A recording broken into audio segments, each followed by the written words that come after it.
Hello everybody, welcome back to the channel. Today we're going to discuss some step work. Our step work and our footwork is essential to manoeuvring around our opponent, controlling space and not being caught in an awkward position, allowing our opponent to circle us.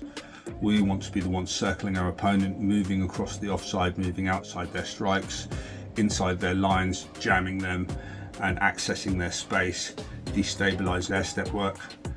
We need to practice our footwork as the basis of our movements. Today we're going to discuss the drift step and the knee raise, taken from various forms.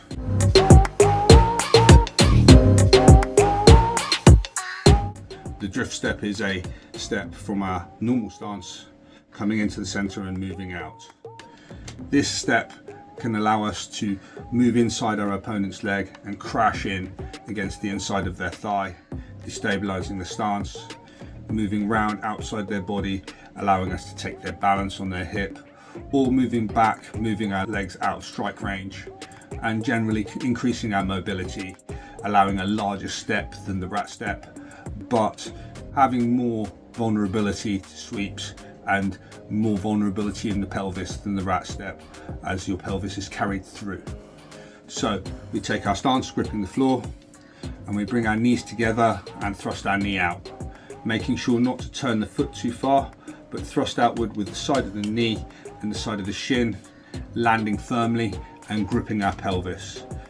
As you push your foot through, you're going to want to move your pelvis very quickly.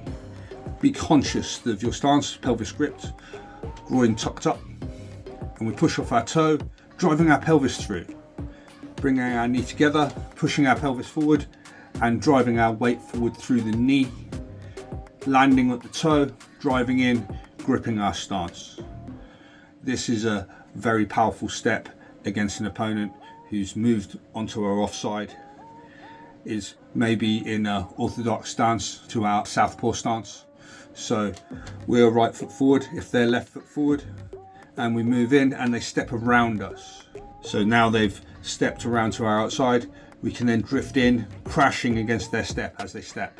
So as they step forward, we drift our knee in and we meet their step with our knee whilst bridging with our arms, buckling their stance on the inside of their thigh and causing them to be off balance as we strike in, moving along the centre line, now advancing with our rat step. So this step allows us to come in and drift in against our opponent's leg. Very good against catching a step in. If we bridge and move in against their step as they try and step in, we can catch the inside of their knee and buckle their stance. Also, if we come round, if we bridge on their arm, we can bring our knee together, avoiding their front leg, stepping around, bump out hip to hip, allowing us to take their balance and control their centre line, moving them off balance and doing various takedowns, take it from the drift step, allowing us to move around their stance, bump them on the hip and tip them over. So the drift step can be used in various applications like this. Also, when in a stance, a kick to your lead leg, you can bring your leg back to the knee and then you can drift step back, or you can return to your stance. So it allows you this feeling of bringing your knees together and back into your stance. So the drift step allows you to train this mobility in the knee, bringing your knee into the centre and back out, knee into the centre and back out, allowing you to come through this arcing step, allowing you to get used to the in and out of your knee along the centre line of your stance. This relates very well to the knee raise.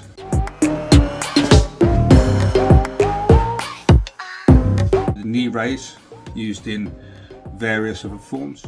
As you come up, your pelvis comes up swiftly, the same as the drift step, tucking and coming into your centre line. And you bring your knee up and across. This allows you to access the groin of your opponent. You come up, knees together, and then upward, accessing the groin and the centre line of the body. If you go high, you can strike the solar plexus.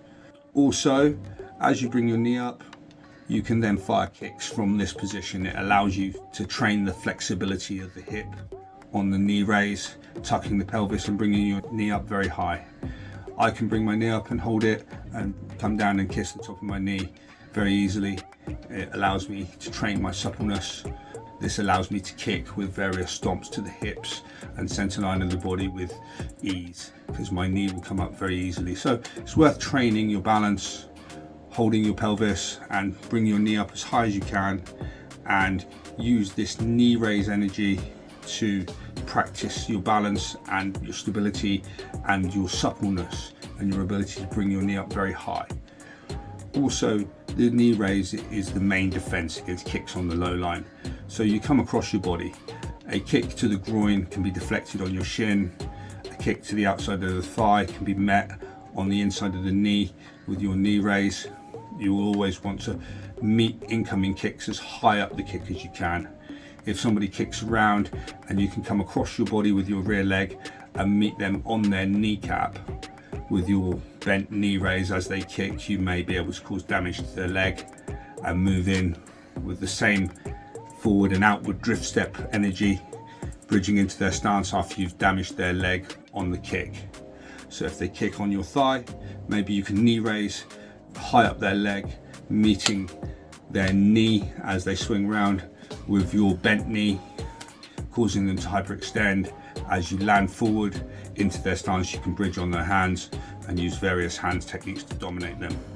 So this inward outward energy from the drift step applies to the knee raise as well. And as you come up, you can come up and control your knee and then practice turning out, so that you can, if there's a kick coming at your rear leg, you can come up and along the inside line of it, allowing you to bridge on the inside of their leg, allowing you to defend against various kicks around to the outside. Also front kicks, if you can come on across the outside and hook them outward, it will allow you to take the balance of your opponent. So this inward outward action of the drift step applies to your knee raise and applies to the action that you should be concentrating on, raising up high, coming upward along your center line, and then forward and down, bending your rear leg, bringing your knee down and keeping your shin slightly bent, landing on your toes.